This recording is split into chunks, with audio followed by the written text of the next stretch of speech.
ইমাম মালিক রহমতুল্লাহ আলাইহি, অনেকে নাম শুনছেন না? ইমাম মালিক রহমতুল্লাহ আলাইহি ওনার জিন্দেগিতে 40 বছর পর্যন্ত পবিত্র বাইতুল্লাহ শরীফ জিয়ারত করেছিলেন। মক্কায় থেকে বাইতুল্লাহ জিয়ারত করেছেন। 40 বছর তফ করার পর, জিয়ারত করার পরে উনি মনে মনে চিন্তা করলেন, এবার আমি আমার বাকি হায়াতটুকু মদিনায় থাকতে চাই, মদিনায় শেষ করতে চাই। আমি আমার জীবনের শেষ নিঃশ্বাস আমি মদিনায় ত্যাগ করতে চাই। কেননা যদি আমার কাফন দাফন মদিনার জমিনে হয়, তাহলে কাল হাসরের ময়দানে আল্লাহর আদালতে, আল্লাহর কাঠগড়ায় রাসূলুল্লাহ সাল্লাল্লাহু আলাইহি ওয়াসাল্লামের পাশাপাশি হয়ে আমি আল্লাহর আদালতে দাঁড়াতে পারবো। সেই চিন্তা ভাবনা ওনার অন্তরে, উনি চলে গেল মদিনায়। মক্কা থেকে চলে গেল মদিনায়, চলে গেল অনেক দিন। এবার হজের মৌসুম চলে এলো। তাকায় দেখে মদিনার হাজী সাহেবগণ সাদা কাপড় পরিধান করে পবিত্র ঘর, আল্লাহর ঘর বাইতুল্লাহ জিয়ারত করার জন্য দলে দলে বের হচ্ছে। এখন উনি এই দৃশ্য দেখে উনি ওনার লোভ সামলাতে পারছে না, বাইতুল্লাহ জিয়ারতের লোভ উনি সামলাতে পারতেছে না। আল্লাহু আকবার। এবার উনি চিন্তা করেন, এখন যদি আমি এখান থেকে বাইতুল্লাহ জিয়ারত করার জন্য বের হই, যদি আমার মৃত্যু হয়ে যায়, তাহলে তো আমার যে আশা, আমার অন্তরে যে তামান্না, সেটা কখনো পূরণ হবে না। এবার কি করবে? এবার উনি আল্লাহ তাআলাকে বলেন, ওগো আল্লাহ, যদি আমি জানতে পারতাম আমার মৃত্যু কখন হবে, কোথায় হবে, তাহলে কোথায় না ভালো হতো, আজকে আমি বাইতুল্লাহ জিয়ারত করতে পারতাম, বাইতুল্লাহ তওয়াফ করতে পারতাম। আল্লাহু আকবার। এবার উনি ইস্তেকার করলেন, 2 রাকাত নামাজ পড়ে, নফল নামাজ পড়ে উনি শুয়ে পড়লেন। ঘুমের ঘোরে আল্লাহর রাসূল সাল্লাল্লাহু আলাইহি ওয়াসাল্লাম স্বপ্নে যোগে আয়েশা ইমাম মালিককে হাতের 5টা আঙ্গুল দেখিয়ে আবার চলে গেছে। হাতের 5 আঙ্গুল দেখিয়ে আবার চলে গেছে। এবার সঙ্গে সঙ্গে ওনার ঘুম ভেঙে গেল। উনি অনেক পেরেশানি হয়ে গেলেন। হুজুর আকরাম সাল্লাল্লাহু আলাইহি ওয়াসাল্লাম স্বপ্নে যোগে আয়েশা হাতের 5 আঙ্গুলের ইশারায় আমাকে কি বোঝাতে চেয়েছেন? আমি কি আর 5 মাস বেঁচে থাকবো, নাকি 5 দিন, নাকি 5 ঘন্টা? বোঝা তো বড় মুশকিল হয়ে গেল। এবার কি করবে? এবার ওই সময়ে একজন লোক ছিল, একজন আলেম ছিল, একজন আল্লাহওয়ালা ছিল, যিনি স্বপ্নের সুন্দর চমৎকার সঠিক ব্যাখ্যা করতে পারত। ওনার নাম ছিল ইবনে শিরিন রহমতুল্লাহ আলাইহি। স্বপ্নের সম্রাট ইবনে শিরিন রহমতুল্লাহ আলাইহি। ইমাম মালিক রহমতুল্লাহ আলাইহি ওনার খাদেমকে ডাক দিয়ে বলল, এর খাদেম, তুমি যাও ইবনে শিরিনের কাছে গিয়ে বলবা, মদিনার জমিনে একজন আল্লাহর রসুলকে স্বপ্নে দেখেছেন। রাসূলুল্লাহ সাল্লাল্লাহু আলাইহি সাল্লাম স্বপ্নে যুগে আয়েশা হাতের 5 আঙ্গুল দেখিয়ে আবার চলে গেছে।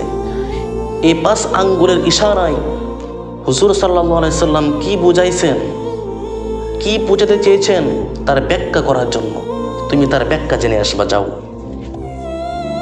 এবার খাদেম চলে গেল ইবনে শিরিন রহমতুল্লাহ আলাইহি, স্বপ্নের সম্রাট, ওনার কাছে গিয়ে বলল, মদিনার জমিনে একজন স্বপ্নে দেখেছেন, স্বপ্নে যুগে আল্লাহর রসুল ওনাকে হাতের 5 আঙ্গুল দেখিয়ে আবার চলে গেছে। হাতের 5 আঙ্গুল দেখিয়ে কি বোঝাতে চেয়েছেন, এটার ব্যাখ্যা করে দেন, এটার ব্যাখ্যা বলে দেন। এবার ইবনে শিরিন রহমতুল্লাহ আলাইহি উনি বললেন, এই স্বপ্ন কে দেখেছে তুমি বলো। খাদেম বলল, পরিচয় দিতে মানা করেছে, নিষেধ করেছে, শুধু বলেছে ব্যাখ্যা জানার জন্য। এবার স্বপ্নের সম্রাট ইবনে শিরিন রহমতুল্লাহ আলাইহি বললেন, মদিনার জমিনে এরকম স্বপ্ন একমাত্র মালিক দেখতে পারে, উনি ছাড়া আর কেউ এমন স্বপ্ন দেখতে পারে না। তুমি পরিচয় দাও, পরিচয় না দিলে স্বপ্নের ব্যাখ্যা দেওয়া সম্ভব, আমি ব্যাখ্যা দেব না। এবার খাদেম আবার চলে গেল ইমাম মালিক রহমতুল্লাহ আলাইহি ওনার দরবারে, গিয়ে বললেন, হুজুর, উনি তো পরিচয় জানতে চেয়েছেন, তাছাড়া উনি ব্যাখ্যা করতে চাচ্ছেন না।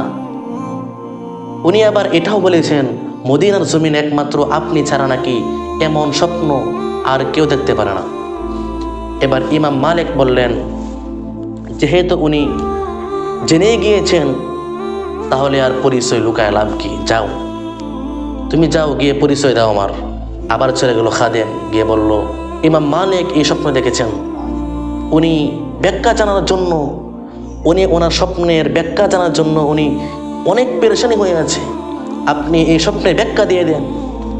এবার স্বপ্ন সম্রাট ইবনে শিরিন উনি বলল, শোনো খাদেম, হুজুর আকরাম সাল্লাল্লাহু আলাইহি সাল্লাম ইমাম মালিককে হাতের 5 আঙ্গুলের ইশারায় বোঝাতে চেয়েছেন, হে ইমাম মালিক, তুমি সারা বিশ্বের সমস্ত জ্ঞান অর্জন করেছো, তুমি সমস্ত ইলম অর্জন করতে পারো, কিন্তু এই 5 প্রকার ইলম আল্লাহ তাআলা দুনিয়ার কোনো পীর মাশায়েখ ওলিয়া উলিয়া পীরা উলিয়া বুজুর্গ নবী রাসূল, এমনকি আমি শেষ নবী, শ্রেষ্ঠ নবী, আল্লাহর নবী, আমাকেও আল্লাহ তাআলা এই 5 প্রকার ইলম দেন নাই।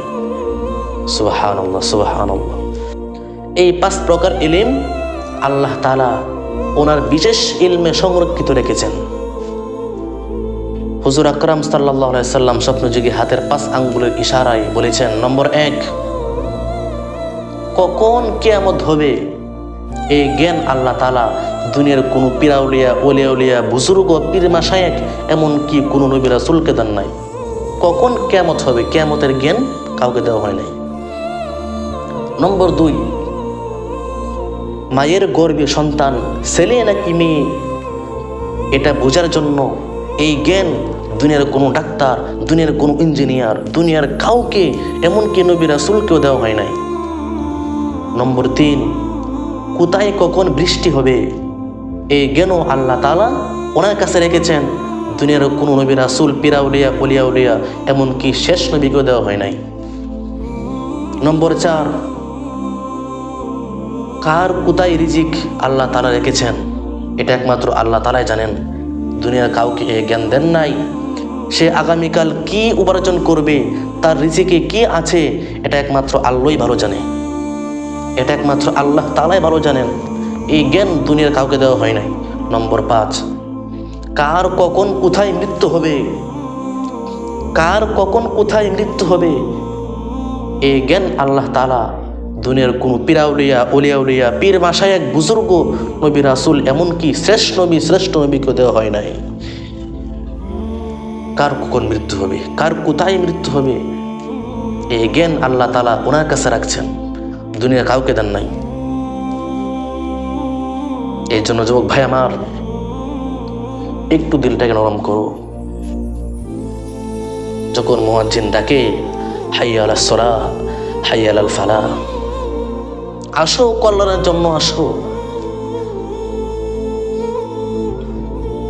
এই দুনিয়ার জিন্দেগি শেষ হয়ে যাবে, কার কখন মত হবে আমরা কেউ বলতে পারি না। আহারে, গত কয়েকদিন আগের ঘটনা, ওই গাজীপুর মাওনার দিকে ঘটনা ঘটে গেল।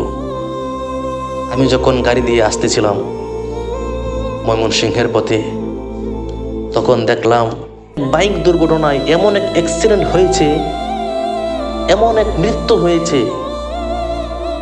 আহা, যুবক তার শরীরটা গাড়ির চাকার নিচে পড়ে চূর্ণ বিচূর্ণ হয়ে গেছে, এই মুখমণ্ডল একেবারে ভর্তা হয়ে গেছে। তার শরীরটা, তার পা যেরকম একটি কুরবানির গরুকে জবাই করার পর যেরকম চামড়া শরীর থেকে আলাদা করে, ঠিক সেরকম ভাবে তার পা, পুরো শরীর এরকম হয়ে গেছে, পুরোটা শরীর একেবারে চূর্ণ বিচূর্ণ হয়ে গেছে। আল্লাহু আকবার। দেখে কেউ চিনতে পারবে না এই যুবক, তার কোথায় বাড়ি, তার চেহারাটা কেমন ছিল, কেউ চিনতে পারবে না, চেনা বড় মুশকিল হয়ে গেছে। আল্লাহ তাআলা আমাদের এরকম মৃত্যু থেকে হেফাজত করুক। আল্লাহ তাআলা এমন মৃত্যু যেন দ্বিতীয় কাউকে না দেয়। এর জন্য যুবক ভাই আমার, পায়ে হাত রেখে বলতে চাই, কার কখন কোথায় মৃত্যু হবে কেউ জানে না, কেউ বলতে পারে না। একটু আল্লাহর দিকে আসো। দুনিয়া জিন্দেগি শেষ হবে, যারা সুখের সাগরে ভাসছে তারাও একদিন মরবে, যারা দুঃখের সাগরে ভাসছে তারাও একদিন মরবে। সবাইকে মরতে হবে, সবাইকে মৃত্যুবরণ করতে হবে। কুল্লু নাফসিন যায়িকাতুল মাউত, মৃত্যুর স্বাদ প্রত্যেকটা প্রাণীকে গ্রহণ করতে হবে। প্রত্যেকটা প্রাণী আজ নায়কাল মৃত্যুবরণ করবে। একটু আল্লাহর দিকে মনটা ফিরাও যুবক ভাই আমার, আল্লাহর দিকে আসাও যুবক ভাই আমার। দুনিয়ার জিন্দেগি শেষ হয়ে যাবে। তাকায় দেখো, তোমার দাদাও এই দুনিয়াতে ছিল, এখন নাই। তোমার বাবাও এই দুনিয়ায় ছিল, এখন নাই। একসময় তুমি থাকবা না। বাড়ি গাড়ি টাকা পয়সা সব পরে থাকবে, কিচ্ছু সঙ্গে যাবে না, সব পরে থাকবে।